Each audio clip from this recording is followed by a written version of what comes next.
Assalamualaikum warahmatullahi wabarakatuh.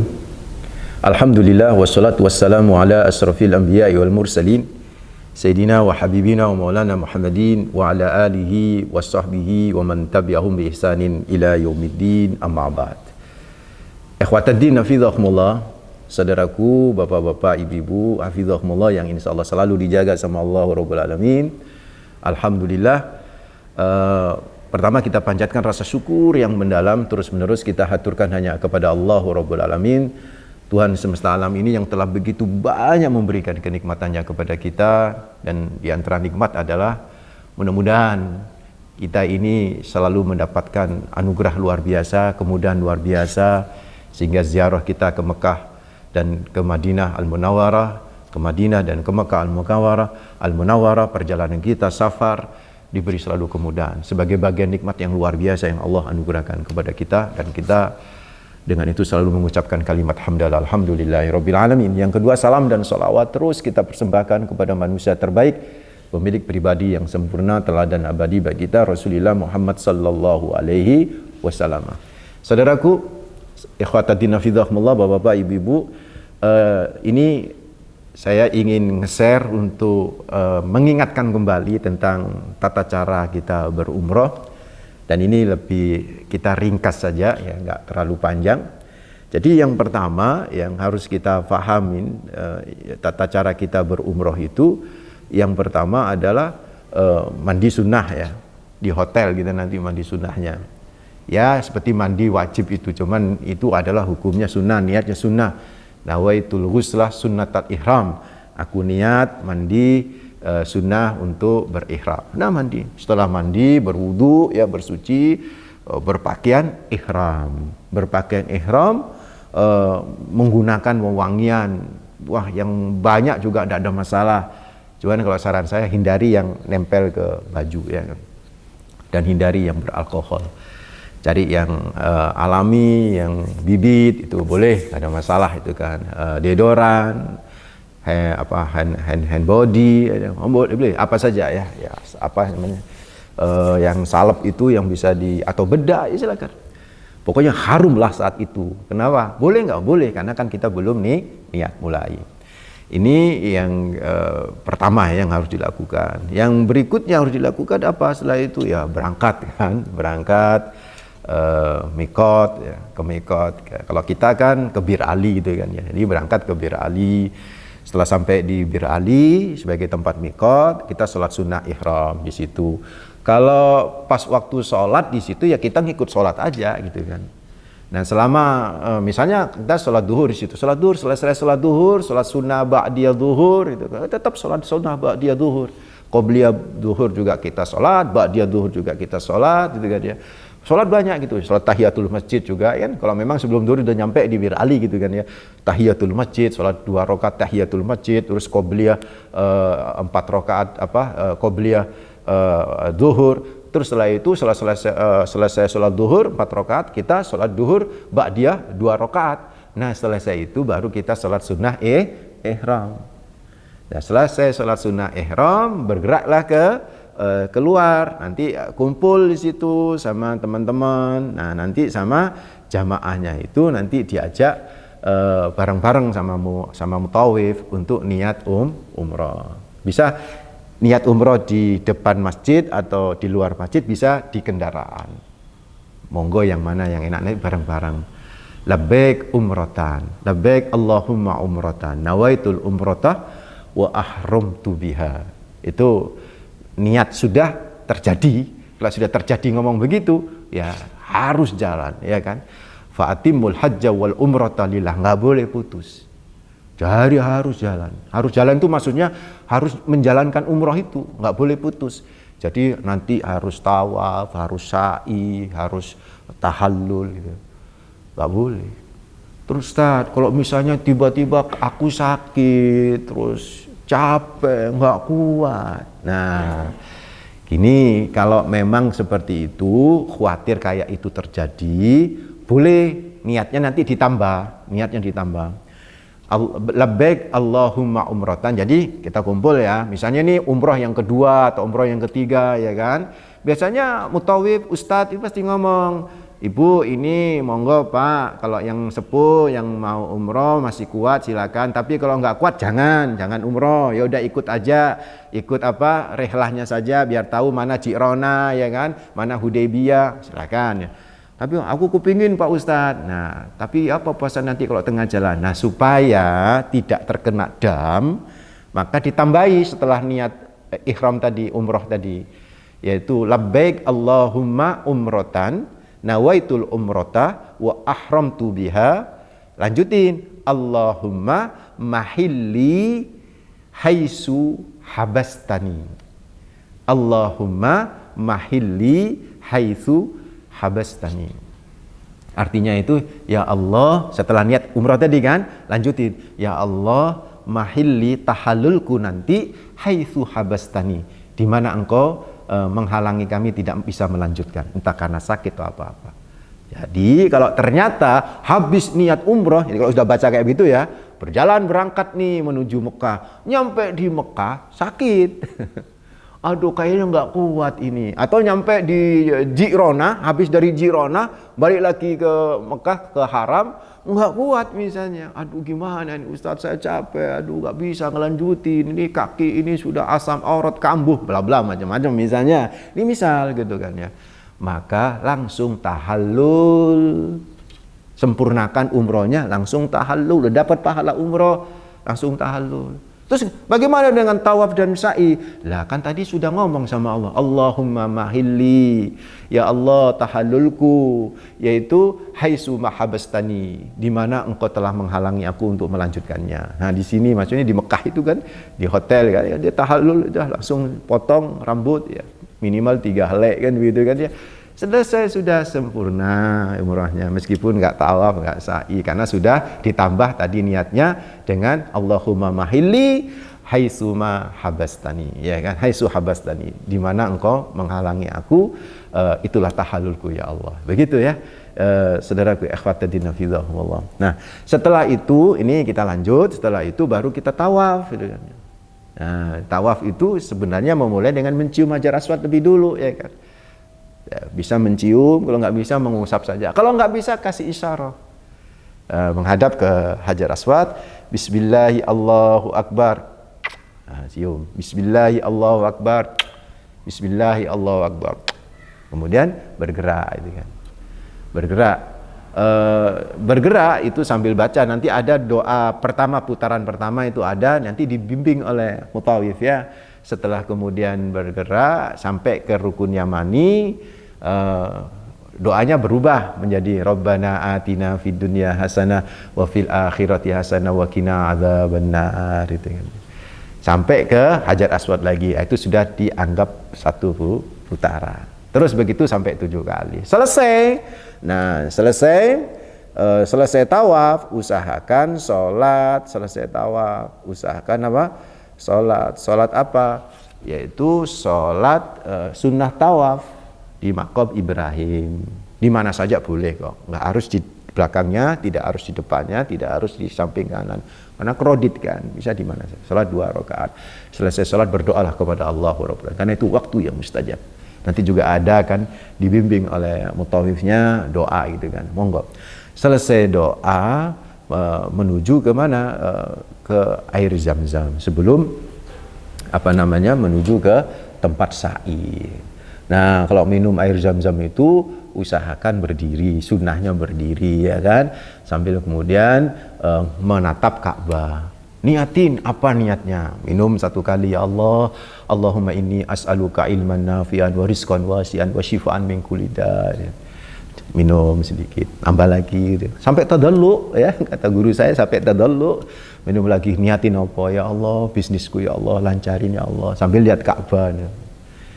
Sambil, ya Allah, kata Rasulullah, kama qala Rasulullah sallallahu alaihi wasallam, ma'u Zamzam lima syuribalah. Air Zam-Zam itu diminum tergantung niatnya apa. Fa ini asrobuhu, aku mau minum ini untuk kebutuhan hajatku begini-begini. Insya Allah untuk anak soleh ya kan, untuk anak soleha. insya Allah akan diijabai sama Allah itu kan. Nah setelah itu bergerak menuju kepada sa'i sambil baca innas safa wal marwata min syairillah itu kan ya. Abda'u bima bada Allahu ini kan. Jadi itu nanti dibimbing sama mutawif. Nanti setelah sampai di Bukit Sofa menghadap ke kiblat lagi, menghadap ke Ka'bah lagi. Kalau nggak ngelihat Ka'bah ya enggak apa-apa semampunya. Sepenting menghadap ke arah Ka'bah. Di situ bertakbir Allahu Akbar, Allahu Akbar, Allahu Akbar. La ilaha illallah wahdah la syarika lahu wa bidzalika umirtu wa ana minal muslimin. Misalnya gitu kan ya. Boleh baca itu, boleh nanti dibimbing oleh mutawif itu kan nanti. Insyaallah semuanya ada itu kan. Jadi jangan khawatir enggak hafal juga enggak masalah nanti bisa bareng-bareng bacanya itu kan ya. Jadi setelah itu kemudian turun. Nah, nyampe di tiang bagi laki-laki berlari dengan semangat itu kan. Rabbi ufir warham wa'fu wa takarram wa tajawaz amma ta'lam innaka antal azul akram. Antara dua tiang hijau nanti. Untuk laki-laki, untuk perempuan enggak boleh enggak disunahkan berlari. Nyampe di Bukit Marwah. Sebelum nyampe di Bukit Marwah itu nanti kita baca innas safa wal marwata min syairillah abda'u bima ba'dallah. Itu terus seperti itu nyampe di Bukit Marwah. Seperti di Bukit Sofa, noleh ke Ka'bah sambil bertakbir Allahu Akbar, Allahu Akbar, Allahu Akbar, terus berdoa nanti dibimbing oleh mutawif, terus turun lagi seperti itu. Nah, itu sudah 1 kali putaran dan lakukan 7 kali. Terakhir nanti di mana? Di Marwah. Nah, setelah di Marwah kita tahallul. Potong untuk ibu-ibu, nggak boleh gondol ya kan. Minimal 3 helai gitu kan. 1 jari begitu panjangnya gitu kan. Monggo dipotong. Usahakan kalau motong itu adalah suaminya atau wanita lain dan usahakan jangan terlalu dibuka hijabnya itu sehingga rambutnya kelihatan. Karena kan masih dalam kondisi ihram kan begitu.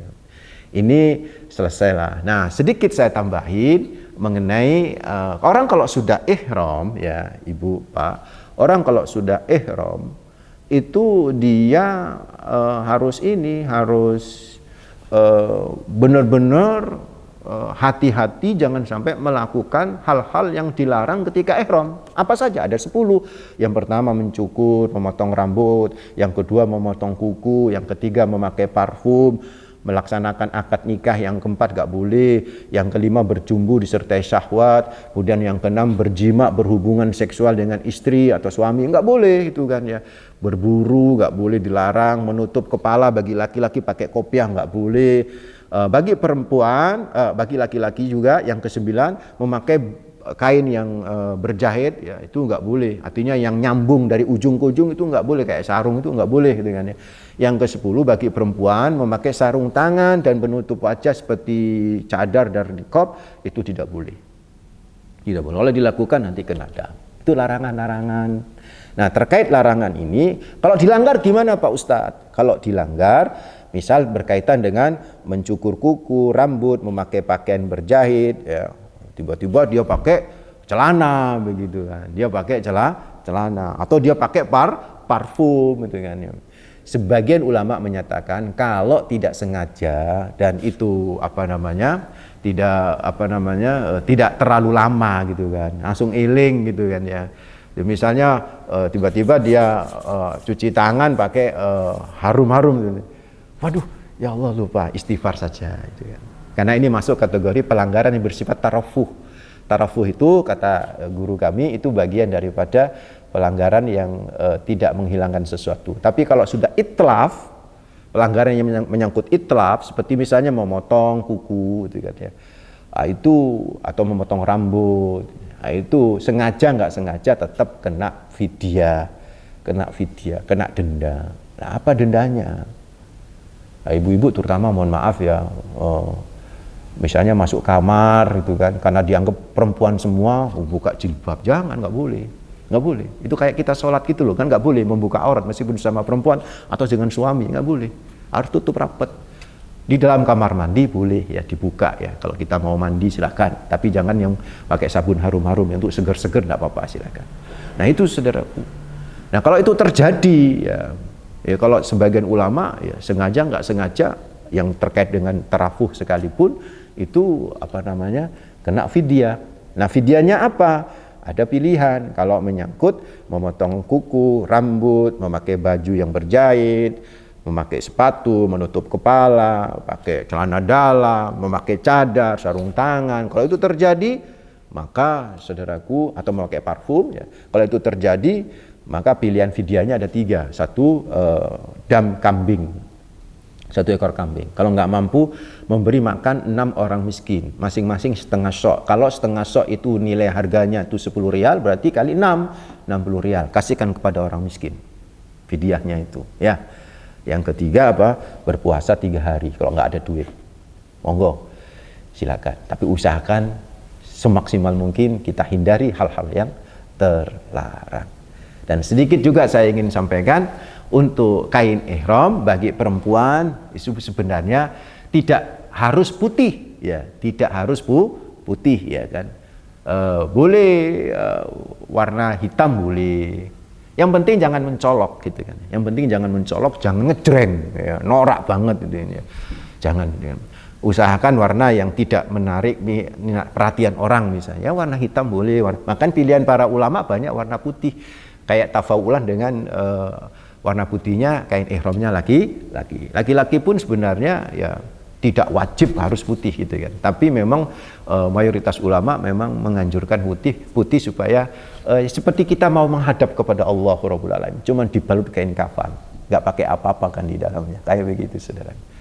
Nah sedikit saya tambahin, kalau perempuan itu menutup semuanya kecuali wajah dan telapak tangan. Telapak tangan ini yang ini ya dohiriha wa batinuha, telapak tangan. Kalau yang pakai cincin, kain yang cincin ya silakan boleh aja, tapi ini pakai deker. Supaya apa? Supaya ketika pas waktu di tawaf kita kan gini, bismillah, ini ketarik kan, perempuan, nah ini kan kelihatan ini nggak boleh, ini kena dosa itu kan ya, karena ini tidak menutup aurat secara sempurna. Maka harus diikat ini pakai deker supaya ketika angkat. Terus pakai ciput ya kepala supaya rambut nggak geser gitu kan ya. Karena kalau sudah perjalanan jauh itu kadang-kadang rambut juga geser. Nah itu kalau bisa ditutup pakai kerpus gitu kan ya. Sebelum pakai hijab. Itu untuk perempuan ya. Untuk laki-laki cuma 2 helai. Saya kasih contoh cara yang sederhana bapak-bapak ya. Bagaimana cara menggunakan kain ihram? Mana kain ihramnya? Cara menggunakan kain ihram yang paling sederhana. Bisa diambilkan. Ini saya kasih contoh saja, ibu-ibu, bapak-bapak, terutama khusus untuk bapak-bapak ya, dibuka. Bentar ya, saya ambilkan kain ihram, saya geser di sini.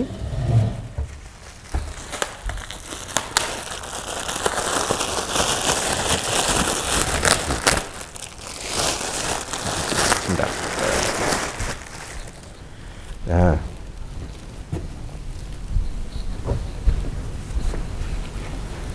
diarahkan.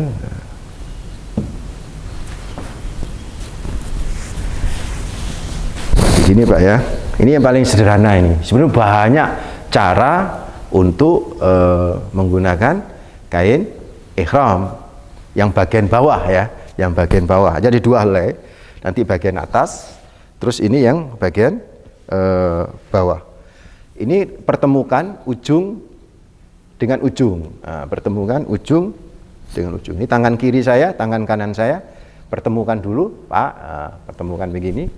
Nah, setelah bertemu, nah ini diambil ya secukupnya. Taruh kata 50 cm di sini. Nah, diambil 50 cm. Jadi yang kanan ini di ujungnya, sedang yang kiri nggak sampai ujung. Nah, pertemukan begini. Ya, pertemukan begini. Nah, setelah bertemu, nah ini kan diambil begini. Lipatkan begini, dimasukkan. Coba diarahkan ke sini. Nah, saya ulang. Ini enggak, yang kanan sampai ujung, yang kiri enggak sampai ujung. Pertemukan begini, diambil ujung yang di kiri ini. Nah, kemudian masukkan sini. Sudah seperti kita menggunakan sarung. Nah, ini Pak, kaki bisa coba sini. Nah, Arah kan ke sini. Ini nggak kelihatan sudah. Saya ulang lagi ya, biar arahnya enak. Pertama, ini ujung. Pertama ujung. Yang kedua sudah ujung. Nah, ini nggak nyampe ujung Pak ya, nggak sampai ujung. Begini, ambil. Begini. Nah, yang ini pertemuan ke sini tadi. Yang ini dilipatkan sini. Nah, bentar. Nah, setelah lipat begini, nah baru kemudian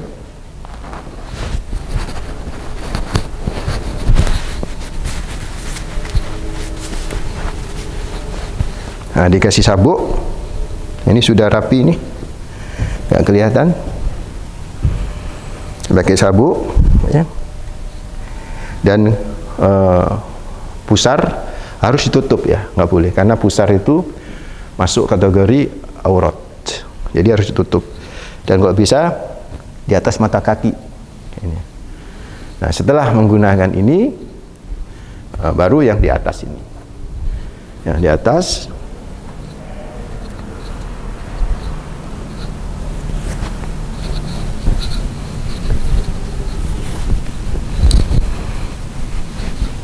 Yang di atas, nah ini bisa begini, ini dimasukkan sini ke sabuk, terus kemudian ini untuk buat sholat bisa kayak begini ya. Silakan bisa kayak begini, bisa yang lain juga bisa. Ini menurut saya yang paling praktis. Tapi nanti pas waktu tawaf ya, itu pada 3 putaran pertama, nah ini begini ya, begini. Nah, ini tangan kanan, yang ini masuk ke ketiak, terus begini. Jadi namanya ittibaq, yang lengan kanan ini kelihatan.